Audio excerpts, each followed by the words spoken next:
तो करीब 20 साल तक बिहार की सत्ता को संभालने के बाद नीतीश कुमार ने मुख्यमंत्री के पद से इस्तीफा दे दिया और सम्राट चौधरी को बिहार एनडीए विधायक दल का नेता चुन लिया गया। इसे लेकर पूरे दिन हलचल चलती नजर आई। मंगलवार की पूरी टाइमलाइन देखिए इस रिपोर्ट के जरिए।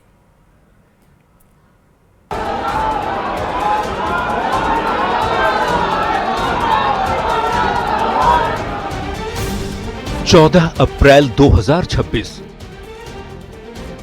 बिहार की राजनीति में ये तारीख एक युग के अंत और एक नए युग की शुरुआत के तौर पर दर्ज हो गई।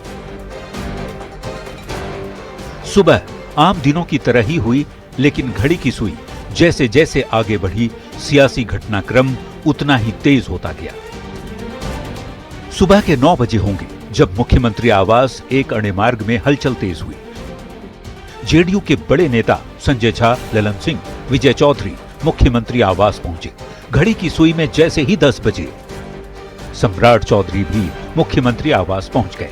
दोनों नेताओं के बीच कुछ देर तक बैठक चली। उसके बाद 10:24 पर सीएम नीतीश कुमार और सम्राट चौधरी एक ही गाड़ी में एक साथ निकले। सुबह 10:52 सीएम नीतीश ने बाबा साहेब अंबेडकर को श्रद्धांजलि दी और 11 बजे नीतीश कैबिनेट की आखिरी बैठक हुई, जिसमें सीएम के धन्यवाद प्रस्ताव पर मुहर लगी। ये क्षण बेहद भावुक रहा। 12:44 पर केंद्रीय मंत्री शिवराज सिंह चौहान और बीजेपी अध्यक्ष नितिन नवीन विशेष विमान से पटना पहुंचे। दोपहर 12:56 पर पटना एयरपोर्ट पर बीजेपी अध्यक्ष का भव्य स्वागत किया गया।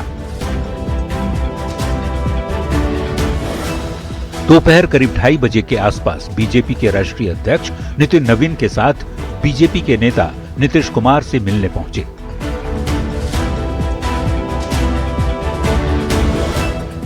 3:15 बजे नीतीश कुमार ने राज्यपाल को इस्तीफा सौंपा और 3:24 पर नीतीश कुमार ने खुद एक्स पर पोस्ट कर इस्तीफे की घोषणा की। नीतीश कुमार ने एक्स पर लिखा, मैंने इस्तीफा दे दिया है, अब नई सरकार बिहार का काम देखेगी, मेरा मार्गदर्शन रहेगा। दोपहर 3:30 पर बीजेपी विधानमंडल दल की बैठक में नेताओं का पहुंचना शुरू हुआ। 3:38 पर बीजेपी दफ्तर के बाहर सम्राट चौधरी जिंदाबाद के नारे लगे।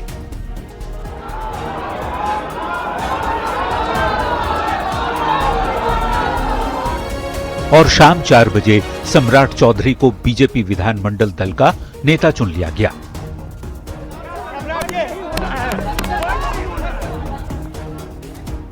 इसके बाद 5 बजे के करीब विधानसभा के सेंट्रल हॉल में एनडीए विधानमंडल दल की बैठक हुई, जहां सीएम नीतीश कुमार के साथ साथ सम्राट चौधरी पहुंचे और सर्वसम्मति से सम्राट चौधरी को एनडीए विधानमंडल दल का नेता चुन लिया गया।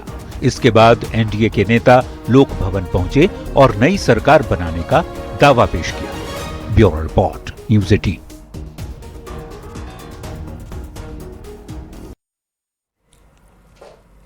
तो विधानसभा के सेंट्रल हॉल में एनडीए विधानमंडल दल की बैठक हुई। बैठक में सम्राट चौधरी के साथ नीतीश कुमार पहुंचे, जहां सम्राट चौधरी को सर्वसम्मति से एनडीए विधानमंडल दल का नेता चुन लिया गया।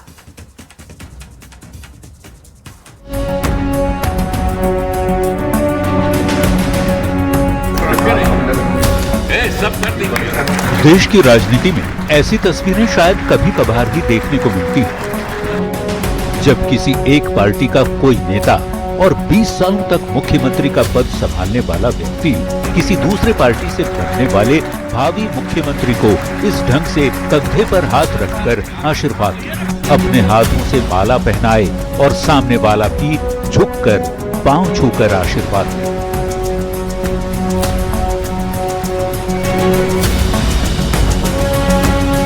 ये तस्वीर बीजेपी और जेडीयू के बीच मजबूत रिश्ते की निशानी तो है ही, नीतीश और सम्राट की बॉन्डिंग को भी बखूबी बयां कर रही है।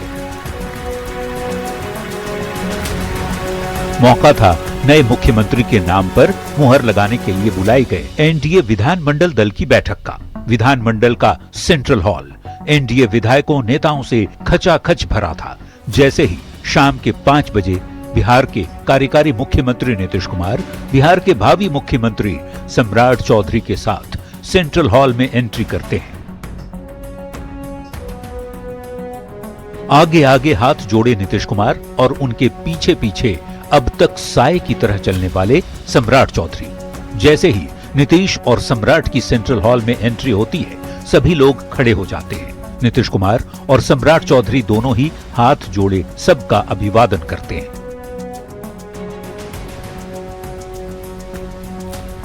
दोनों साथ साथ सामने लगी हुई कुर्सियों के पास पहुंचते हैं, जहां पहले से एनडीए के बड़े नेता मौजूद हैं। यहीं वो तस्वीर सामने आती है जिसको लोग सालों तक याद रखेंगे।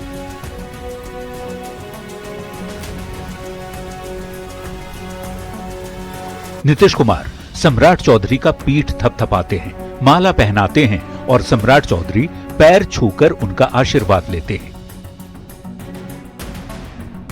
इसी क्रम में सम्राट चौधरी को एनडीए विधानमंडल दल का नेता चुन लिया जाता है और नीतीश कुमार नई सरकार को पूरा समर्थन देने का वादा करते हैं। नई सरकार को मेरा पूरा सहयोग एवं मार्गदर्शन रहेगा।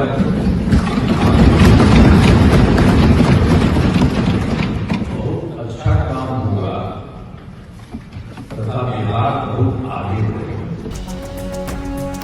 यानी नीतीश कुमार ने बिहार की जिम्मेवारी सम्राट चौधरी के हाथों में सौंप दी। अब सम्राट चौधरी के कंधे पर जिम्मेवारी है बिहार को विकास के पथ पर और तेज चलाने की। वो कितना सफल होते हैं ये तो वक्त ही बताएगा। न्यूज़ 18 के लिए पटना से आनंद अमृतराज, शैलेंद्र कुमार और अमित कुमार के साथ ब्यूरो।